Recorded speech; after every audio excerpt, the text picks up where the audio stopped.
And this week on the podcast, the one and only SG Lewis. It's no secret that at the top you can make a lot of money now. Live music and live shows to me are like the purest form of artistic expression. We went from the Mirage that night, 5,000-6,000 tickets sold out. I'm like, wow, I'm on cloud nine, like this is incredible. Yeah. To selling 80 tickets in Syracuse. More than ever, we are like taught to think like marketing people. I love the club, I love electronic music, I love the culture of it, but to me, it's songs that last a long time. If you are an artist, manager, label owner, agent, or anyone working in the music industry and you're not using Songstats, then I'm going to tell you why you should be. Songstats is the #1 platform to keep track of every single release, from what playlist your tracks are on, Beatport charts, radio plays, and even how many times your track has been Shazammed. Songstats shows you everything in one place. If you're serious about building a career in music, then this is the essential tool. I've teamed up with Songstats to give you 10% off any subscription for life. Yep, that's for life. Mental. Just use the code word Will Clark, all one word, or hit the link in the description. Yeah. How are you? Are you in London? Yeah, I'm similar to you. I was sort of spent a lot of the last like 5 years in LA and stuff, and then recently decided to kind of base myself here. And why you moved back? I think it was like a timing thing. I think there was kind of various factors, and I think there's a lot of challenges being presented to LA at a time where I also wanted to be here for kind of like family and friend reasons and stuff. And I think that when I'm in LA, I always kind of think of LA as like the office. So like I love it, and like I love that there's so many like-minded people, and there's so much work opportunity, and there's like access to gigs and stuff. But sometimes I don't feel like the real version of myself when I'm there. I kind of feel like I am like presenting myself as SG Lewis or whatever, rather than Sam. And so like I love going for extended periods of time. I love the city, but like I sort of feel like I have to come home to my schoolmates that think I'm a dickhead and kind of that don't care about music and all the good shit. Yeah, exactly. That just kind of like bring me back to, back down to earth. But like also that I think that like contrast in life is like really important as well. And I think that, there's something about LA, it always being good, that kind of life sort of starts to blur a little bit, where like the seasons just kind of like zoom past for me, and there's no sort of like there's no like payoff with the summer, for instance, in terms of like, because you kind of need like a couple of months of being like, this is shit, like and I'm having like a bad time, and like and because things are shit, I'm gonna like kind of knuckle down on something, or just like focus on something for a while. So yeah, for me right now, I mean, I change my mind every like 8 weeks, and I'm kind of bad for that. But right now, I'm sort of having like a romantic renaissance with the UK and London, which is cool. Yeah, man, it's I definitely agree with you on the seasons side of things. It's really strange. I think coming from the UK, everyone complains about the weather. It's just a given British thing, right? It's it's like the conversation starter. But I think like there is something in it. I love that it took us all of 30 seconds to actually get to the weather. Literally, really doing good for the stereotype. when I lived in America, I moved to Detroit because it was like, and that was partly one of the reasons. I actually wanted a seasons. I wanted like something that just. There was other reasons why I moved there, but like, it wasn't. It was part of like I want that different change in life. How was Detroit? Did you absorb any techno culture? Yeah, man. I loved it. Like I love Detroit. I have this like hate is too strong of a word to use for it, but love and struggle to comprehend the city, in a sense of that it was the second or third wealthiest city in the world at one point, and then it turned to the poor, I think one or the second most poorest country in America, city in America. Yeah. And I think growing up, where I'm very fortunate, I grew up in Somerset in the UK, which for anybody that listens that doesn't know, it's a very quaint county in the UK. Like there's 50 people where I grew up. Like I'm in farmland pretty much. And then going from because I lived in New York as well, but going from there to New York is obviously a massive change. But you understand a big city, whereas moving to Detroit, obviously going there, I knew the history and I'd been touring there for years beforehand, but living there is just a completely different experience. And I think it changes changed my perspective on life, and also gratitude of, I was always grateful of where I grew up and how I grew up, but also it kind of reinforced that gratitude.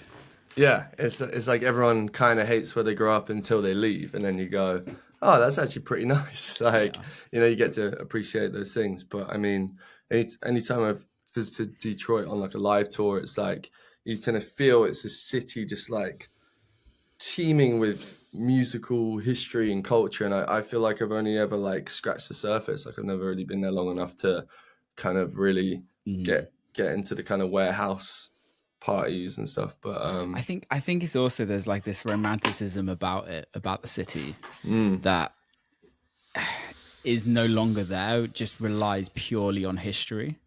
And like don't get me wrong, there's some great parties, and there's some, especially now, like there's some really interesting stuff going on. Obviously you've got Movement Festival, which is one of the most special festivals in America, especially in techno. But like I think we forget how much that city gave us as like, not just in house and techno, but like Motown.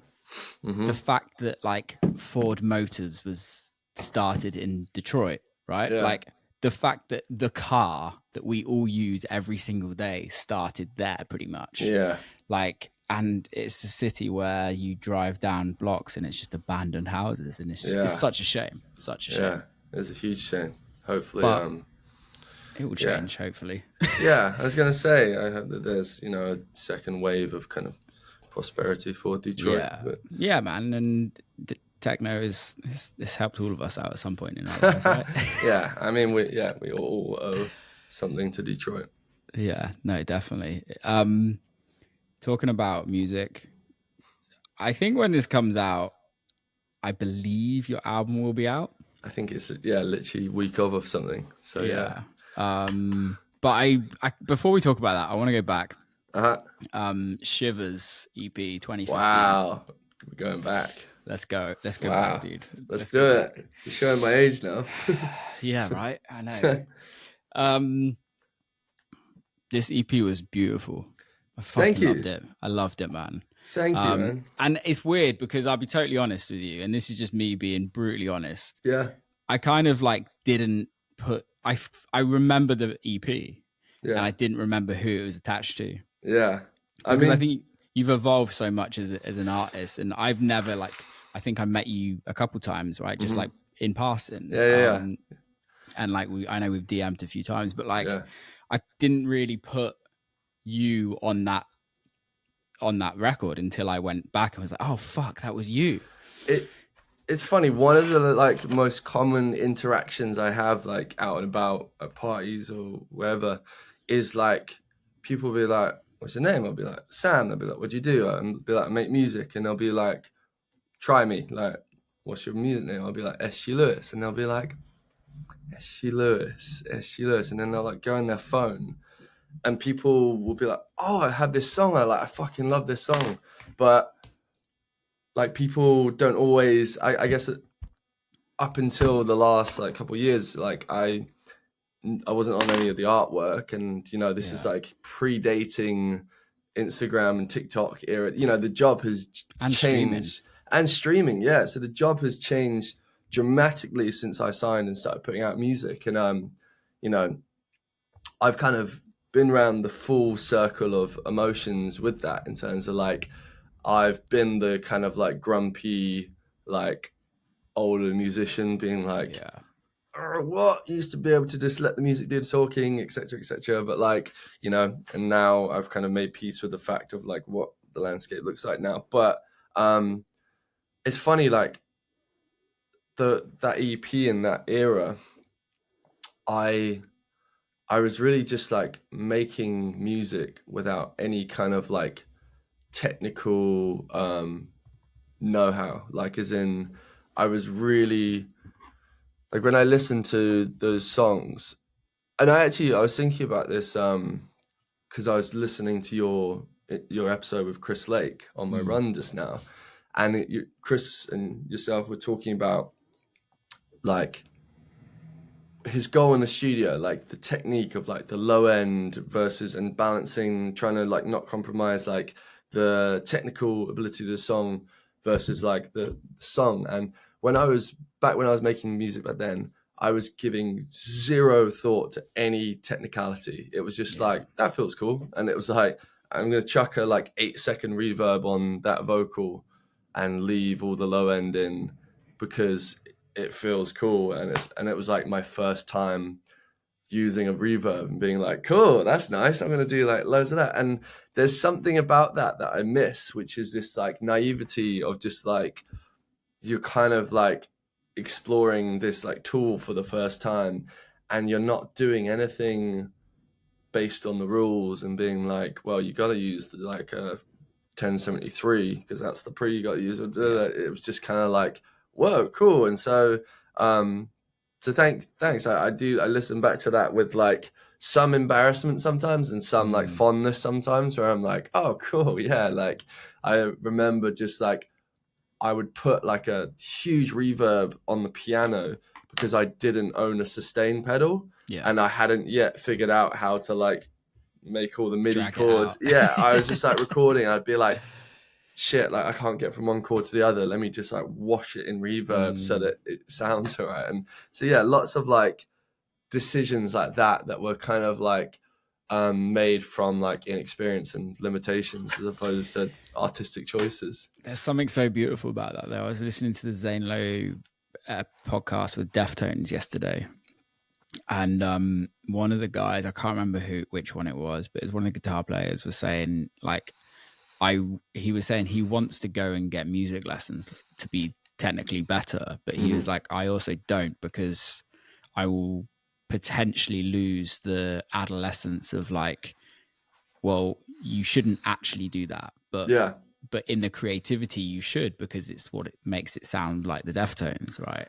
Yeah, there's that balance, right? And I think what you're saying, I struggle with now, when it's like, actually, what should you do and what shouldn't you do? But realistically, if the record sounds great, the record sounds great. Yeah, it's almost like you should learn the like bare minimum that you need to do what you need to do. Like, if you need to be able to like play piano, like, I mean, don't quote me on that, but anyway, but it's okay. So I went to like a performing arts like university for 2 years before I dropped out, and I was doing like sound tech, but I was like making music. But the music course, there were all these incredible musicians who like could play me under the bridge, you know, and they had every chord and every move, but like, it's almost like when you listen to their original music, it's like they had too many tools, because then it would be like, oh, I'm going to throw in the like crazy like jazz chord, and then I'm going to like do the crazy lick. And so, you know, the music ended up sounding like almost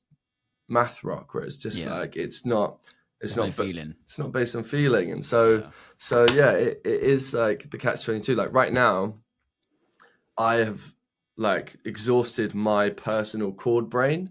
And so I literally, as you were saying, like the next thing I want to do is like, okay, I'm going to need to like take a month or two and just go like relearn the guitar, or like, or go and learn like 10 Stevie Wonder songs on piano or whatever it is.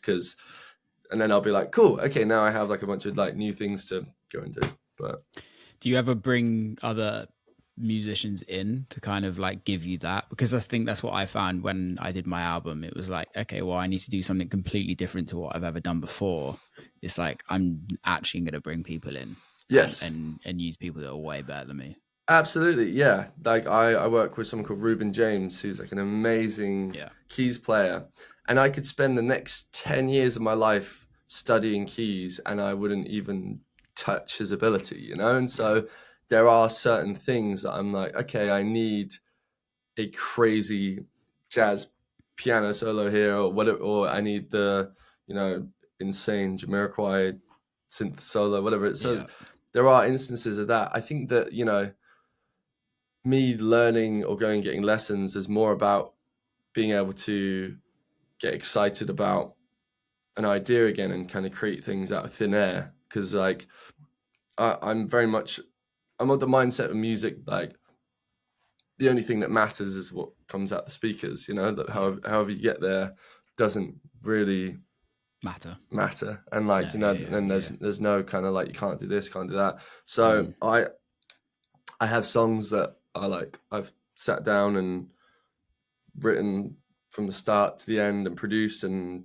you know sure it's a good feeling when you're like cool like I'm Kevin Parker for the day because you know and it's a nice feeling, but then I also have songs where there's 4 people in a room and you bounce around ideas and so it's really I think you know collaboration is always you learn something every time you collaborate with people. It's interesting you say that because I think I've gone through periods where I feel like I actually have to have somebody to like, and it's only been since doing the album process of where I spent so long with people in the room, and like I kind of lost my confidence to finish records by myself, and it took me like a while. Get that AC on, baby. Get that AC on. I thought that was really subtle, just like out of shot.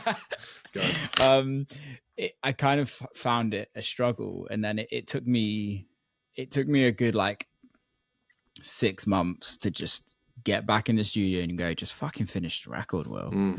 Like, because I was obviously for so long being used to just like doing records myself, and I think it's really key to like switch it up. That's interesting though. That point is that thing of like once you place trust in other people as part of the process, you do lose confidence in yourself. Like for instance, I didn't mix any of this album, right? But I mix a lot of the records on my label from other people at the moment, and it's funny because I lost that trust in my own ability to be like, this is finished, right? This is like done. And then when I got into the mixing process, some songs, there were like, you know, things that were done that I was like, wow, I wouldn't have been able to do that. But there was also a lot of songs where I essentially the notes I was giving, I was walking myself through what I would do with the mix. And so kind of as you were saying, one of the things that I want to gain back once I kind of shake off the album hand in and I'm back into like a creative headspace, it's just like trust in my own ear and kind of removing this like layer of certificate that I feel like I need to be like, oh, this is done, you know? And, where does that come from though? Because it feels like from an outsider's point of view listening in, it feels like there's like a level of self-doubt, and I can relate to that as well. Yeah, I think that it comes from this, especially in electronic music, there's now like a competitiveness to mix downs and like masters. You know, it's like, okay, I need my song to like slap in the club, you know? And it's like, and don't get me wrong, that's really important. Like, you know, when you're DJing, you play a song and you're like, yeah, that worked. That, you know, resonated in the right areas and the kick hit and all that. But then like, you go back to like Daft Punk Discovery and you listen to the mix downs and you're like, wait a minute, this kick sounds terrible, and like and it's like farting through like a terrible compressor and it's all being, but like the energy's there. And so it's way more important. I mean, I was having this discussion with Orlando about mixing of albums and stuff, because obviously mix engineers are better than us. They are incredible at what they do, but there are like micro decisions in the like audio of like how things kind of glue together and how they kind of interact with each other. And the discussion we were having was like, do you lose some magic in that process? And like I still don't know the answer, because like I think that sometimes you gain something from the help of an incredible mix engineer too. So it's an open discussion, but I think it's a tough one, isn't it? Because I think you're right. Like, I think when you're purely talking in a pop record, right, where this has to work on radio, this has to work on Spotify, this doesn't really ever get played live until that one artist is playing live, right? Because no one else is covering that or whatever. I think in that situation, a mix engineer and to a certain extent a great mastering house can change your record completely, right? But when it comes to a club record, I think we are very fortunate that we get to test the record before it gets out. We probably test it for a year sometimes, right? And we can make slight tweaks. We know our room, what our room sounds like, but we also don't know what every club sounds like. Like what I'm finding at this moment in time is so many clubs like EQ a lot of the like mid-range out, which is just where the vocals sit. And then you're like, where the fuck are these vocals in the mix? And you're like, I know they're loud in the studio, but like you go to certain clubs or like, and you're just like, this doesn't sound right. But a mix engineer would never understand that. Right. And even the majority of mix engineers are thinking about pop radio and Spotify, because that's what pays the bills, or that's what, you know, 100%. But they're not necessarily thinking about how it sounds in the club. And so and you're right, like there's so many environments, you know, like I played at DC 10 the other week, and that's like a real mid-scoop sound system, just it's all kick and it's all like high end, and then like, you know, and that had me like having a slight like existential crisis about like all my mixed sounds and just like, you know, all the mixes on the album and stuff, because I was just like, the songs that just like had the kicks that knocked obviously just like way outperformed the other songs, but like you say, there's no consistency from club to club, sound system, so you kind of have to just like place some trust in the monitors that you sit in front of and your ear. And then you go play a Daft Punk record in a club and it absolutely slaps every single time. And it like outperforms every single song you play all night, and you're like, well, now I don't know anything. No, it's definitely interesting. You kind of ride this thin line between pop and club. Like you go from being a DJ to being a live performer. Before we talk about the positives of that, because I think you do a really fucking good job, and there's realistically not many people that do that. Thank you. But like, what's the difficulties in that? Like, how do you kind of change how do you make the decision of what period in life you're going through to do that? It's funny. I'm glad that you kind of like led with like the difficulties, because I feel like this is kind of the constant dilemma that I'm like always battling with, is that like, I think for people who are like fans of mine and are like tuned into what I'm doing, they like understand it, but perhaps to like a casual listener, which is the majority of people, there can be some confusion about like what it is I'm trying to achieve, because we kind of live in a world of like 3-second attention span where it's like, what are you? DJ? Cool. Like hit play on the records. And I think that I myself, like I think okay, I'm gonna say something I think may or may not resonate with like other creators of music, is that some days I wake up and I want to be like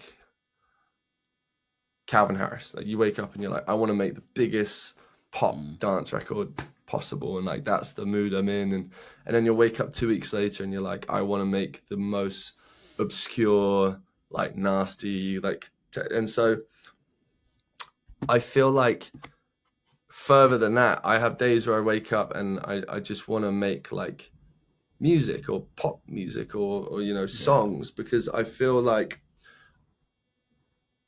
I love the club, I love electronic music, I love the culture of it, but to me it's songs that last a long time, you know, like for instance, I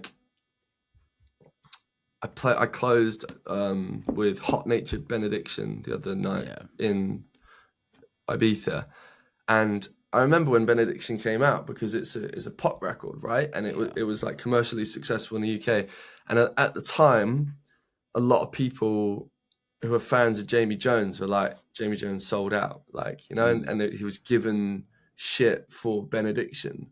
But if Jamie Jones were to close with Benediction now, like 10, 15 years later, I don't know how long it's been actually, the place would erupt. And so the kind of interplay for me of like dance music and pop music is that like the aim is like, is I want to make songs that last and that in 10 years I'll be like, want to play. And sometimes that will have more to do with the club and sometimes it won't, you know, like, again, I mean, Benediction it's a great mix for what it is, but so good. The energy of it, I mean, that's one of those records I've tried to like not replicate, but make something in a similar vein of it. It's 119 BPM, and it's like it kind of like plods, and yet it works because like the energy is in like the vocal and stuff. But I think like I change my mind so much that sometimes it's anytime I do too much of one thing, like I'm about to go on like live tour again, and like it was starting to like build that and think about that, and I'm really excited to do that because I've been DJing for like the last couple of years, and so that's like the new challenge. But I'm sure if we were to have this conversation in a year's time, I'd be like, oh my god, I can't wait to just be like in the club and like making club records. So it's also can't see another Pelly case. And another red budget, and like, and so it's really about like entertaining myself as well. Like I think like any time I repeat something a lot, it just gets boring, really. Yeah, I love that you said that, because I think you literally just explained every artist's brain, like in the most like articulate way that anyone could possibly do, because it's so strange. And I think like anybody in the music industry that's not an artist now can understand the brain of what we go through on a daily basis. I hope so, just because like it makes sense to you and I, but like if you think about, if I'm like a listener who's never listened to, like, let's take I don't know, random example, Mal P, right? He's having a great run right now, and he's releasing these very clubby, pretty heavy like bangers. And so if I'm like a 18-year-old like uni kid and I'm like, sick, I've just heard 3 songs from Mal P and they're all like bangers, can't wait for his next one. And then his next one, he's on an acoustic guitar and he's like, you know, he's singing his heart out. I understand the confusion, but the artist in me would be like, sick, like, that's awesome that he's like he's just exercising his like creative need. But the music fan or the just like casual listener would be like, what the fuck? Like, this guy's got an acoustic guitar out and like he's singing his heart out. So, you know, the two things are at odds, which is like the want of people or artists to constantly challenge themselves and do something new versus like the consumer's brain. I think it's also the industry's brain.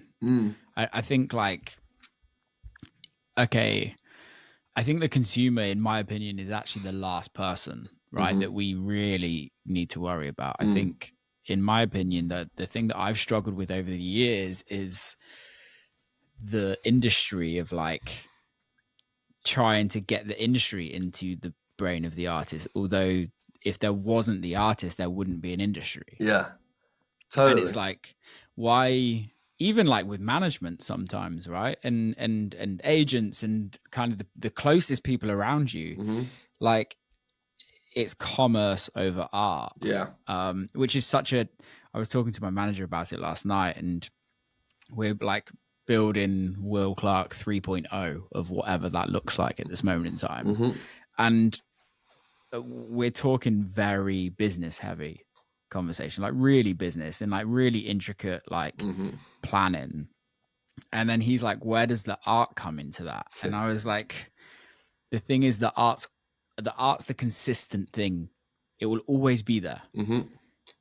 We just need to work out how to get that message across to the industry and then to the consumer.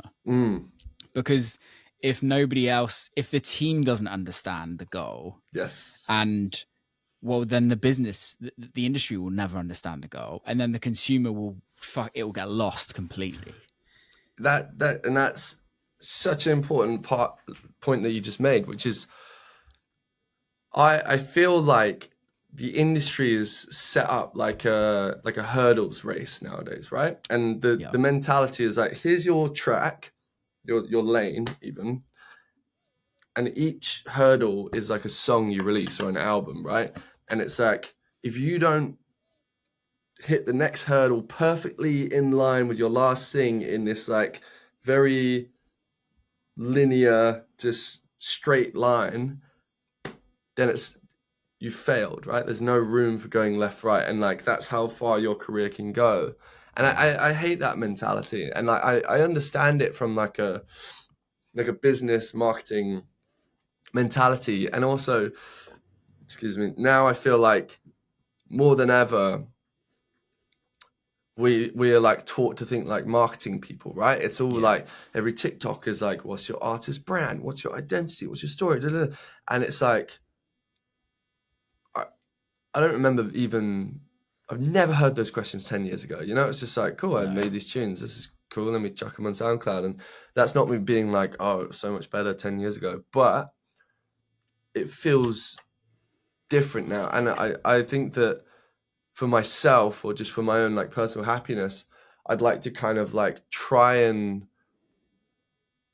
employ that kind of like David Bowie mindset. Like, he has so many bad albums, you know, and like, and he's, or even like, take Calvin Harris for an example. Like, he, even though his like endpoint brand is very clear, it's like he's the king of the summer, he makes the big commercial dance hits, but like, if you look in his career, there's always like little things that he's trying and misses, and not misses is the wrong word, but things that don't connect in the same, like, even look at this year, he started with Smoke the Pain Away, which was trying something bit like off the beaten track, and you know, even a Calvin Harris miss is still a much bigger win than any of our wins. But then they kind of like went, okay, that didn't really resonate, and they went and they tried something with the Clem thing, and then it exploded. So like,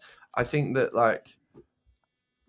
sometimes we can all feel this pressure to like be like, okay, well, the last album left me in this place, so I have to now do like a bigger version of what I just did. Like right now, I want to do the opposite of what I just did on this album. I'm proud. I love this album. I'm proud of it. But now I'm like, cool. I want to go and like make a Bar Mediterraneo style, like live instrumentation, like, you know, that's where my head's at right now. So I think that like it's important for artists to validate those feelings and chase that stuff, because otherwise like everything just gets very boring. Yeah, no, I agree. I think it's also like what you said, we're expected. I think the industry expects us to know the marketing and to Yeah. kind of to do all of that and be the best marketer and be the best. But I think looking at it from a corporation side of thing, the owner of the business doesn't know everything. Yeah. The owner of the business employs people that's good at those things. And I think that is what I feel like we as artists need to also understand, is that we don't actually have to do everything ourselves. And obviously that costs money Yeah. and it costs investment. But we are a business, and we have to understand that we have to invest in our own businesses. This is actually, we're kind of diving into a quite a deep and wide conversation here, which is, you're absolutely right. But the cash flow in the way that music industry is set up to fuck artists, all that cash flow that should be the head of the business, i.e. the artist, and we should be able to distribute like the money that's being generated by our music and by music in general is, 85% of it is going to a major label. And so like it's the reason why so much responsibility is placed on the artist now to be multifaceted, be this Swiss Army knife, be this marketing person, be this social media personality, is because the cash flow is not there to employ the marketing person, employ the TikTok specialist, and so I think you're absolutely right. I think like for instance, I would love to have, the marketing specialist, Yeah. but yeah, I think that the cash flow is not necessarily distributed in a way that's artist friendly. So this then goes back to right, like the question of how the music industry is set up. Is it time, or are we going through a process of where like we're gonna see a massive change on where record labels sit, which I think we're going through already. With a lot of major record labels are turning into distribution companies, which means the splits are a lot better. Yeah. Management deals changing. I don't think I think the only thing that I see sticking the same at this moment in time is agents, where like they just do their thing and take their percentage. But I think like when everyone sits at a percentage, like rather than, it's tough, right? It's tough. What's your thoughts? I think it's all about like getting your money's worth, because it's like when I pay my management their percentage, I feel pretty good about it, because like I phone them 5 times a day and I'm really annoying, and I phone them on a Sunday and I phone them at 10 p.m. and they're as in it as I am a lot of the time, and so like that makes sense to me, and like that's like, okay, we're in this boat together, and as long as everyone's like pulling their weight, then it's money well spent. I think that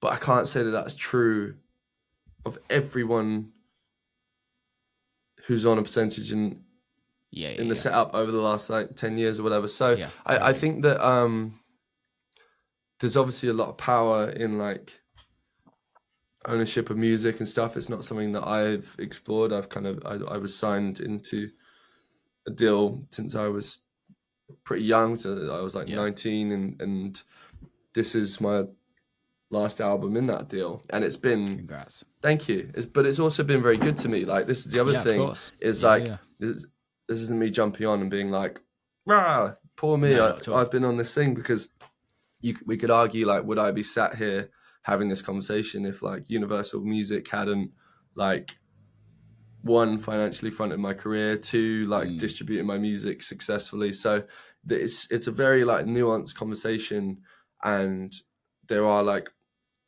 arguments on both sides about like who deserves the cash flow, but I think that the current mindset of like it's the artist has to be everything to everyone, like the idea that an artist should spend 50% on their time on content, even if that's like the reality of where we're at right now, will inherently mean that music gets worse. It's like okay, if I'm a sushi chef, right? Yeah. If I'm like, I watched like Jiro Dreams of Sushi, that if I'm a sushi master, if I want to be the best sushi chef of all time, am I going to spend half my time making content? Fuck no. Like, I'm going to spend every waking hour like committed to making sushi, and I'm going to be fucking amazing at it. And so like that's really my gripe with it. It's not anything to do with like oh, it's like narcissistic or it's like I get it and I get why it works right now, but I want the artists I listen to reach their potential. I want to hear like Frank Ocean after 10 years of like, you know, of practicing his craft and like, you know, so yeah, so it's such a weird battle, isn't it, that we all face? Because I think realistically what you're saying is you want the artist to just purely be the artist and just to create, right? Like that is our dream. Like even like I was chatting to my team the other day, I like with the podcast, I do pretty much 95% of everything on the podcast, from booking to editing, and then Alicia, my assistant, she kind of like does some bits behind the scenes, and I have a guy that does the trailer, right? But I'm doing everything else. And I'm like, this takes up so much of my time that, and I'm like, I don't want to do it, if you know what I mean. Right. Like, I love these conversations. These conversations are like, you and I would never have even had this conversation. Right. Even if we were in the studio together, we would never have had this conversation. Yeah, right? Totally. But like, these conversations are so valuable to me, not to anybody else. Whatever anybody else takes from it, I take more from this conversation than anybody else. Yeah. But then you're like, okay, well, it's now going to take me a day to get everything together. Yeah.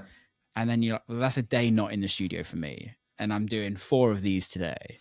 And then you're like, oh, actually, then I have to go make content for my own platform. Yeah. And for all of that. And then you're like, well, yeah, actually, I'm in the music industry and I'm very fortunate that I do this as a full-time career and all of that. But then I'm actually only making music 10% of the time. And I'm about to completely like rubbish my own point, and this is what's so like difficult about this conversation, is everything you just said is true, but I know a lot of people who listen to your podcast and now listen to your music as a result of your 100%. your successful podcast. Like, I think that, you know, your album, which I love, like, was your podcast is something that built awareness of you and your personality, and it's like made a lot of people aware of Will Clark, the person, and that also makes them more emotionally invested in your music because now they know you. So it's so nuanced, because now I'm arguing against my own point, which is like, oh, it is also this massive tool to supercharge people's investment in you and your music.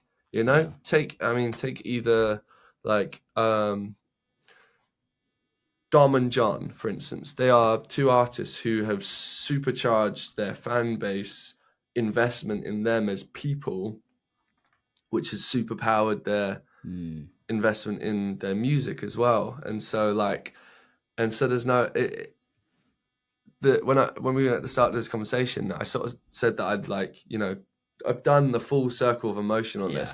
I've been the like artist that's like, fuck that, I'm not making content. Like, I'm like, that's beneath me. I'm about the music and music mainly. And I've been around that full circle to now where it's like, I wish that the artist could focus on making the art, Mm. but it's not how it is now. And so it's like acceptance of like, this is where it's at, and so this is a part of it. And there's also the argument of like, it's never been that way. It's never been 100% art. Never. Because like back in the day, before it was like sitting on Zoom doing a podcast, it was getting in a bus and going to chat on radio in 20 cities and whatnot. So it's also never been that perfect thing. So I think as artists, we're like, you want to romanticize this idea of like everything else is wasteful, and I just did in this conversation. But maybe the truth is that like this is just the version of what's got to be done right now. And the version of that, maybe it was Tumblr 15 years ago, maybe it was radio promo 20 years ago, whatever it was. But I think at the end of the day, the difference is that the electronic music industry, right, which we both sit into with like a degree of separation, right? Mm-hmm. Like the electronic music industry is no longer a cool underground industry. No, it's like when we're talking like Calvin, Dom, John, mm-hmm. Peggy, yeah. like we're talking extreme pop star status, right? Mm-hmm.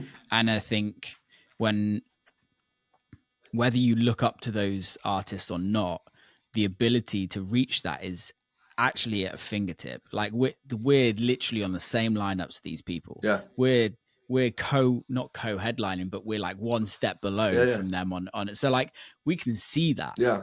Which is very reachable in like anyone can get there. Yeah.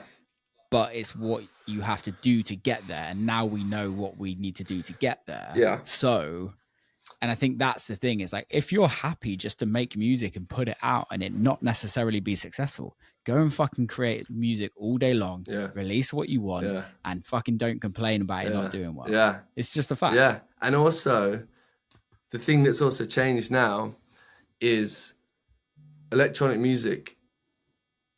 It's no secret that at the top you can make a lot of money now. And so the added layer to it now is not only like, oh, there are people that are like, I want to be a famous musician, or I want my music to be adored and heard, and I want my art to be appreciated. There's also now this thing of like, oh, I could make $100 million if I like figure out this shit. And like, that's obviously not good for art, because it's just like, it's a financial ambition, you know, and it has nothing to do with music, but it exists there. And so this added layer now, and even for people who do care about the music, it's like, oh, I could pay my rent that much easier, or I could or I could like buy the house I want, or the car I want, or whatever. And so like, there's like, you can see it now. And so it's like, and people, it's sat in front of us, and it's like, I think we're all aware that like social media and marketing and whatnot holds the keys to unlock a lot of that next thing. So it's undeniably powerful. No, I agree, man. Switching to live again. Yeah. Tell me this process, because I know you work with the one and only Max Truffert as well, who is the G. He's one of the greatest men, full stop. He's just he's a perfect human. He's like, he's one of the few people that I've ever met in this industry or in life that has purity in his heart. He's an absolutely incredible human being. But in terms of live, and for people who are listening who don't know, Max is he's many things, but to me he is the show MD and playback tech, and kind of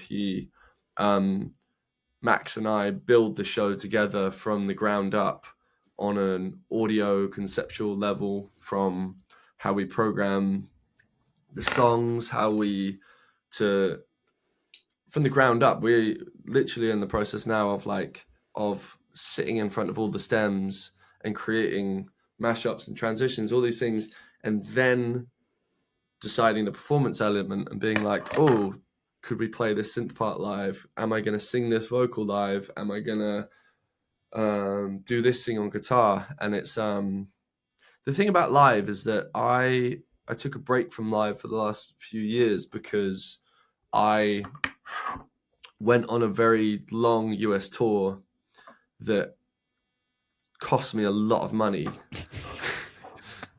And it put me pretty severely in the red and in a difficult financial position. And that was a tour that included like a sold out Mirage, like a Greek theater. So it's funny because live music and live shows to me are like the purest form of artistic expression. It's where you get to kind of fully exercise your like vision from a visual perspective, from a performance perspective. There's like a vulnerability to it and a connection. So it's incredible. And it's like such a deeply important thing to me. And yet it is something that is so difficult for so many artists. Yeah. Like I have artist friends who don't make electronic music, who I've taught to DJ because DJing is one of the only ways to make money in music with very little overheads and very little moving parts. That you can get a booking at a bar. If you are an acoustic singer-songwriter and you are playing a 500 cap show in a city, even if you don't make electronic music, you could probably go to a bar afterwards, sell 100 tickets to your super fans, and they just want to like hear you play your favorite indie tunes, whatever it is your like DJ says. Anyway, back to the point, which is it's so expensive and so difficult to do that it is like a slight, in this current market, it's a bit of a dying art in a way. So let's talk about it. Let's actually dig into Let's do it. Okay. Sold out Mirage, right? Yeah. How much? Let's go into the details. Yeah. Like, obviously, you don't have to if you don't want to, but how much does it actually cost you for an SG Lewis show at the Mirage? So, what it is that when you look at the budget for the Mirage in isolation, then it's actually kind of easy to make money, right? Because the Mirage will be the sold out show. Yeah. 5,000 people through the door paying their however much the ticket was. Maybe a couple hundred people buying a t-shirt. Like, great. That's easy business because the cost of putting on a show varies massively based on how many people tickets, how many people are on tour. On that tour, we had like 15 people, I think, on a tour. Fuck that. Yeah, we were touring 2 tour buses. And so that makes sense. The part that doesn't make sense is the tour that's routed. So when you go on a live tour, you have 2 options. You can either pay for 15 flights to the next city. Let's say you were going to Chicago, and you can pay for 15 hotels. You can fly everyone up, and you can pay for the freighting of your cargo or your flight cases, all this stuff, and fly all this stuff. Or you can get on a tour bus and you can go and play Syracuse on the way up. And we went from the Mirage that night, 5,000-6,000 tickets sold out. I'm like, wow, I'm on cloud 9. Like, this is incredible. To selling, I think I sold 80 tickets in Syracuse. And it was such a head fuck because we were parked outside of this like tiny dive bar venue with 2 tour buses. And that's then where you swing the complete other way because your fee is a couple $100. And all of a sudden you're paying for a night with 15 people working. And what does that cost? I mean, that could cost anywhere from 30 to 50 grand to like put on the Yeah. show, I would say. It's Yeah. like to put on full production, pay the crew, band, players, everything. Yeah, it can cost 50K just to even put on the show. So then when you add up those dates that aren't the Mirage, then all of a sudden that red figure starts piling up. And so it's a really difficult thing to get right, because the tour I'm about to go on, we're going to fly into the shows on the weekends. And so it presents costs in a different way, because it's like, okay, well, now the crew are sat doing nothing for a week in between, and we've got to fly the stuff. But from like a mental health perspective, I like, it was such ups and downs. It was such yo-yoing that I was like, I can't take this. Like, you know, it's like I'd have days where I was like, I've made it. Oh my God, like I've done it. And then I have days where I'd like, what am I doing? And also, not only what am I doing, but like the anxiety of trying to do the maths in your head and like, and being like, oh shit, this is dangerous, like financially, you know? Really dangerous. Yeah. I can totally relate, man. When I did the live show, it's like, I love the actual performance of it. There's a level of like the performance, and I'm not even doing as much live as what you're at. Like I was very visually creative as well, in a sense of like what electronics. There's only a certain amount electronically you can do live as well. But yeah, man, just the cost and where it leaves you afterwards. Yeah. And I think that's the thing that I think a lot of people forget about, is that, okay, you're doing your biggest markets, which then means you can't then go and DJ your biggest markets for another 6 months, because so you're realistically spending a load of money to not make any money, to then actually not make money. Like I haven't really said this in public. I don't think I actually made profit for a year. Yeah. Yeah. And you cannot quantify the difference that it makes, right? But the difference is that to those, even if it's 150 people in the room, or if it's 500, or to those people in that room, there is a massive difference between buying a ticket to a Will Clark live show versus, or like seeing, like if I play in a club, right? If I just DJ on the lineup, like sure, you can have a great set and you can have a great connection in a club, but it is far easier to leave like an impression and a connection on someone with a show that you've created. But you can't quantify the value of that, you know? And obviously your agents will be like, okay, we're going to do a live show because it's going to increase your DJ fee. It might.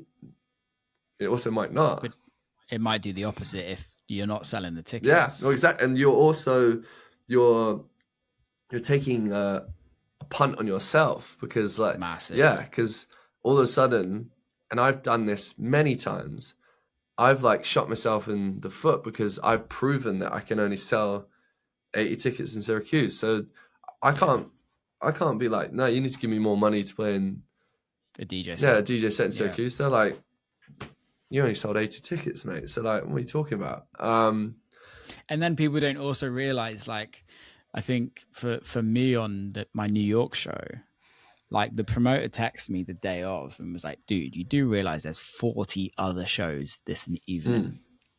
And you're like, I understand that now, but like when you're booking these tours, you don't know what else is like being booked. You can't quantify the competition that you're up against. And I think when it's a live show, it's a hard ticket venue.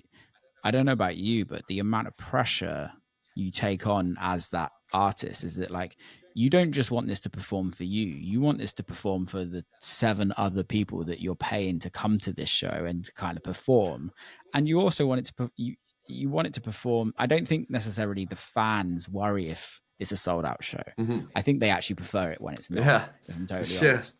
But I think it's like everybody that works behind the scenes, you want it to win. So everyone wins. Yeah. And also you want your friends and family to be proud of you, and you want to feel like a success. And like, you know, I haven't even told you this yet, but the other week I was in New York, and it was like a Sunday, and I'm walking around Williamsburg, and I was like, there's a party fucking popping off on that like rooftop over there.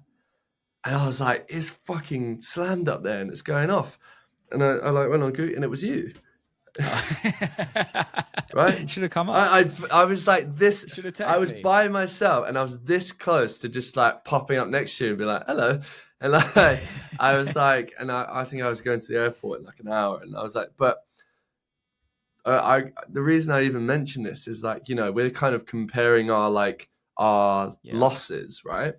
But there's a party in New York that you're playing that's just like the hottest thing that I walk past, right? And so what I take away from my own experiences and also that example is like, with like a party and with electronic music, and especially with how culturally hot raves and parties are right now, like people want to go and see DJs play and so it's like an easy sell. Like for instance, when we're doing the Forever Days stuff, my label, and the parties we throw, it's just like it's a very like less committed, almost easier sell, because loads of people in London or LA, New York want to on any given weekend be like, oh, okay, what's going on? Who's playing? Okay, oh, there's a lineup with like not an SG Lowe's live show. There's like 5 people that I like, and like, oh, cool. And like, so it's so difficult, the live thing, because it's just so much more of a financial risk. It is like emotionally very taxing, and then it's just like a harder sell. But it is the reward. The reward is huge. It's massive, and it like it is the difference between someone having a good time at your DJ set in a club, or someone being like, I'm like a fan now for like 10 years. Like I'm gonna like listen to your shit, and I'm gonna like, it's gonna be a part of my like life. Yeah, you're right. And I think also the difference is which I actually noticed when I did the live show compared to club shows. When I did the live show, it was more so like I relied on people to make it there, in a sense of like, you're not getting this show ever again. Yeah. So if you don't come, you're out. Yeah. Like you're missing the opportunity. Whereas like you can come and see me DJ whenever you want, if you know what I mean. And I think that is also the thing of like the DJ culture, is that like, oh, actually I can't make it this weekend, but he's going to be back in 6 months, and I'll make it a thing there. Yeah. Where I think that's the difference with like live shows, where there's just a more like, it's just a bit, it's slightly more special. Yeah, and people do, in my experience, they remember that, you know, and they like they'll come up to you years later and they'll be like, I was there. Like I meet people all the time now who are like, because I came out the gate doing live, and I was doing live long before I like knew how much money I was losing. I was kind of just like, you know, I was blissfully unaware in the start. I was just like, cool, yeah, sure, we're going here. And people come up to me and be like, I was there in San Francisco when you played the 100 cap, and like, and they like, those fans also like, they cherish that. And then when they see you growing, and they're like rooting for you. So I'm so excited to be doing live again. Like I won't make money on this live tour. Like hopefully I'll break even this time, you know, but that's definitely like something we're spending a lot of time on, like focusing on. But there's a knowledge of like, I'm going out on this tour, and like, I'm going to give a lot of time and energy and emotion to something that like isn't a business exercise in the short term. Yeah. Love that, man. We just done an hour. Your album's out now. Go listen to it, people. I honestly, I've enjoyed this conversation so much, and I feel like we could rant for. There's a lot of therapy going on here as well of shared trauma, but my album is out, Anamoya. That's how you say it. I couldn't fucking say it. I just really wanted to pick a word that I could kind of flex on people with, and what does it even mean? So it means to have nostalgia for something that you've never experienced, and so. Oh wow, I like. So that. it's all about being the styles of music that I'm drawn to, that I have had nothing to do with and haven't grown. Like I wasn't there for 70s disco. I wasn't there for 90s rave, but it's an album about many things, but it's mainly about nostalgia and escapism. But go listen to it and come to the live tour, because I'd love to break even. Because you need to make some money. I'd love to break even. Legend. Awesome. Thank you, man. Big love. Big love, mate. See you soon. Time. And that's a wrap. Massive love to SG for coming on. Really enjoyed that one. Hope you did. If you are still listening now, thank you for listening. Really, really appreciate it. I do have a WhatsApp group if you want to get involved. The link is below. Please subscribe. Please tell your friends about it. I love you lots. Till next time.